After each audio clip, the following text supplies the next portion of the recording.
ትንሽ ልብስ ይዤ መጥቻለሁ። እዚህ ካንተ ጋር መኖር እፈልጋለሁ። ለዛ ነው የመጣሁት። ግንኙነታቸውን አውቃ ተበሳጭታ ነው። ስለዚህ አብርሽና ሄርሜላ ግንኙነት ጀምረው አብርሽ አሁን የድሮ ቤቱን ትቶ ወደ ሲኤምሲ አካባቢ ጂ+2 ቤት ተከራይቶ አንድ ቤት እየኖሩ ነው። ሰላም ቤተሰብ፣ ይሄ ወራዳ ልጅ ማለት ነው ጋይስ፣ ዛሬ በፕራንክ ሰበብ የመጡት እውነታው እኔ ቀን የተከራዩበት ቤት ከነ አካባቢው ከነ ብሎኩ እነግራችኋለሁ ስል ዛሬ እሷ አውቃ ሻንጣ ይዛ የበፊት ቤቱ ከጓደኞቹ ጋር ሆኖ ፈረንጁና ክዩ አንድ ላይ ሆነው መጡ ማለት ነው። ይሄን ፕራንክ የሰሩት ለምን እንደሆነ ታውቃላችሁ? አብረው መኖራቸው እንዳይታወቅባቸው እንጂ ይሄን ቤት እየቆለፈው እየሄደ ቀን ቀን እዚህ እየዋለበት ማታ ማታ አዳራቸውን እዛ የተከራዩት ሲኤምሲ ላይ ነው የሚኖሩት።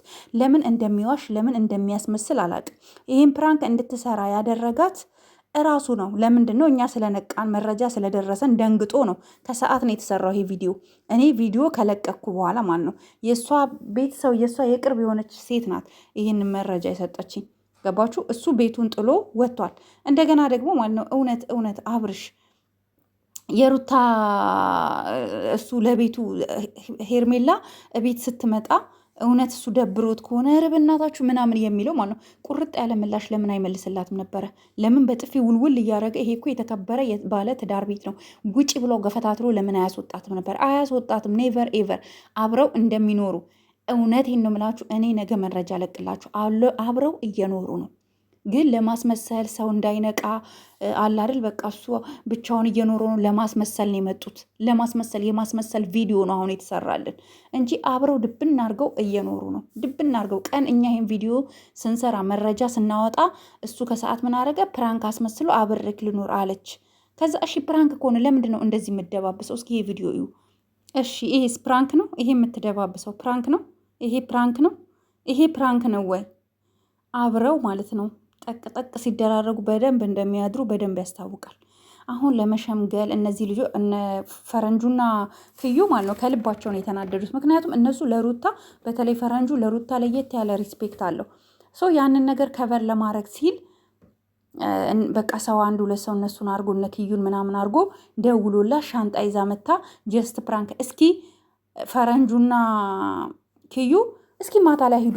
ቤቱ ቁልፍ ነው። ሀያት ያለው አሁን ያለችበት ሩታ የምትኖርበት የነበረው ቤት ቁልፍ ነው። ቀን ቀን ነው የሚውልበት እሱ። ቀን ቀን ሁለቱ አብረው ነው የሚውሉት እዛ ቤቱ። ሴት ሰራተኛ አላቸው። እያንዳንዱ መረጃ ደርሶኛል። እያንዳንዱ ሴት ሰራተኛ አላቸው ከክፍለ ሀገር ያመጡት። እንደገና ደግሞ እዛ ቡና እያፈሉ ምን እያሉ ነው የሚውሉት። ማታ ግን ሲመሽ ግን ሲኤምሲ ያለው ቤት አዲስ የተከራያችሁት ብሎክ 49 ላይ የተከራያችሁት ቤት ላይ ነው የምታድሩት። መረጃ ዘጭ ደርሶናል እጃችን ላይ። ስለዚህ ይሄ ልጅ ማለት ነው ጋይስ ለሩታ መቼም አይሆናትም። እኔ ተንገበገብኩ። የሆነ ጨጓራ ህመምተኛ ነው የሆንኩት። ጨጓራ ህመምተኛ ማለት ነው ጋይስ። ውስጤ ነው የደከመው፣ ውስጤ ታመመ በሱ ምክንያት ማለት ነው። ምክንያቱም አስቡት አንድ ወንድ ልጅ እንዴት ነው ባለትዳር ከሆነ ሴት ልጅ ሻንጣዋን ይዛ ስመጣ ኧረ የምርሽን ነው? ኧረ እባክሽ ተይ ውጪ በቃ ኧረ እባክሽ አይሆንም ይሄ ነገር እናንተ ምንድን ነው ምናምን አክት አረገ። ተነጋግራችሁ የሰራችሁት ነው እኛን ለመሸወድ። እኛ መረጃ ስለደረሰን ማለት ነው፣ ማስረጃ ስለደረሰን። ሲቀጥል ደግሞ ሄርሜላ የምትባይ ዝርክርክ ማለት ነው። ይሄ እኮ ንብረት የደከመችለት እኮ ሩታ ናት። የለፋችለት የደከመችለት ስንት ዋጋ የከፈለችለት ንብረት ላይ ገብተሽ አንቺ ፍልሰስ ስለማለት አማረሽ። ፍልስስ ስለማለት አማረሽ። ሩታን ወደ ቡታጀራ ልካችሁ ሸኝታችሁ አንቺ አንገብግበሽ አቃጥለሽ እንድትሄድ አድርገሻት አሁን ከአብርሽ ጋር ትደባበሻለሽ፣ ትነካከያለሽ። እኔ የእውነት ልንገራቸው፣ አሁን ሻንጣ ይዛ መጣች፣ ግርግር ይፈጥራሉ። ለምንድን ነው የምደባብሰው? ለምንድን ነው የምትስመው? እስኪ ንገሩኝ። የምትስመው ለምንድን ነው ጋይስ? የምደባብሰው ለምንድን ነው? ንገሩኝ እስኪ እናንተ እንደ እህትና እንደ ወንድም የምትወዱትን ወንድማችሁን ወይ እህታችሁን እንዴት ታደርጋላችሁ? እሷ እንደዛ ነው የምትለው። እኔ እንደ ወንድሜ ነው ማየው ነው የምትለው። ግን ትስመዋለች፣ ትደባብሰዋለች። እንደ ህፃን ልጅ ነው የምትንከባከበው። እንዲህ እንደ ባሏ ነው የምታየው፣ እንደ ጩኛዋ ነው የምታየው። ስለዚህ ይሄ ነገር እኛ አሁንም ቢሆን እኛ ከሩታ ጎን ሆነን ሩታን አይዞሽ ልንላት ይገባል። የሁል ጊዜም እንትኔ ነው። እኛ መረጃ ከማውጣት ወደኋላ አንልም። እኔ ነገ እውነት እላችኋለሁ፣ ነገ በምለቀው ቪዲዮ ጠብቁ። አብርሽ የተከራዩበትን ቤት በፎቶ ይዤላችሁ እመጣለሁ። ሰፈሩን ጭምር ማለት ነው። ሰፈሩን ጭምር በፎቶ በሚዲያ ይዤላችሁ እመጣለሁ።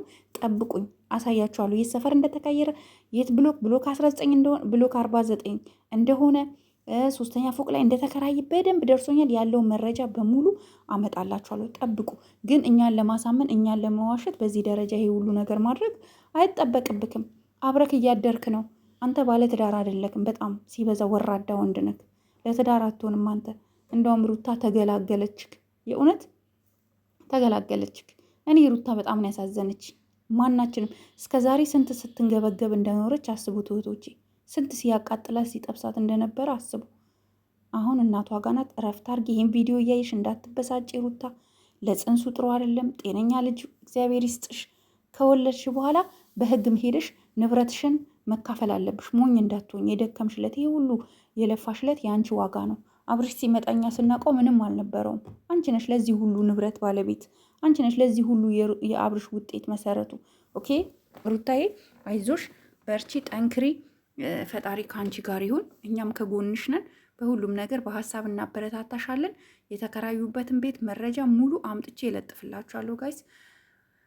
እወዳችኋለሁ፣ አከብራችኋለሁ። ለዛሬ የነበረኝ ይሄ ነው ጋይስ። ላይክ፣ ሼር፣ ሰብስክራይብ ማድረጋችሁን እንዳትረሱ።